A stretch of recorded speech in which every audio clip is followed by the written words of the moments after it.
કે એક બનાવ એવો બન્યો હતો હમ. કે જ્યારે ચરણ સ્પર્શ કરીને એક જગ્યા આવે છે કૈલાસ માનસરોવરમાં, હમ. ત્યારે કૈલાસ પર્વતનું ગ્લેશિયર નીચે સુધી આવે છે, જેને તમે ટચ કરી શકો. હમ. અમારું ગ્રુપ હતું, એમાંથી બધા એ જગ્યાએ 3-4 કિલોમીટરનું ચડાઈ હતી, હમ. તો થાકી ગયેલા હતા એને. પણ અમે 2 જણા હમ. અને બીજા 2-3 હતા, હમ. એ લોકોએ એ જગ્યાએ જવાનો પ્રયાસ કર્યો. હમ. ઘોડો પણ 10 ડગલા આવે ને હમ. ત્યારે ઊભો રહી જાય એવા સ્થળે અમે શ્વાસ અમારા ચડતા હતા. હમ.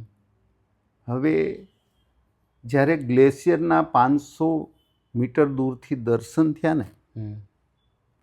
ત્યાર પછી કોઈ માં એના નાના બાળકને આમ હાથ લાંબા કરે હમ. અને બાળક દોડતું દોડતું આવે કોઈ જાતના ભય વગર, એવી રીતે અમે ત્યાં પહોંચ્યા હતા. વાહ વાહ. અને એ જગ્યાએ મારા મિત્રએ, જે મારી સાથે હતો સહયાત્રી, હમ. એણે મને કીધું કે દાદા, હમ. મારે તો અહીં પૂજા કરવી છે હમ. અને તમે પૂજા કરાવો. બરાબર. એટલે મેં કીધું મેં કર્મકાંડનું કામ કર્યું નથી. હમ. તો કે નહીં, તમે બ્રાહ્મણ છો એટલે તમે પૂજા કરાવો. હમ. એ 101 ચાંદીના બિલીપત્ર લઈને આવેલ ઓ. અને અમે દીવો પ્રગટાવ્યો. હમ. એ 16-17 હજાર ફૂટની ઊંચાઈએ હમ. દીવો, જ્યાં સુધી અમે 101 બિલીપત્ર, મૃત્યુંજય મહાદેવના આ મહામૃત્યુંજય મંત્ર જ્યાં સુધી બોલ્યા 101 વખત, ત્યાં સુધી દીવો બુજાયો નહીં. બરાબર. આ ચમત્કાર હતો.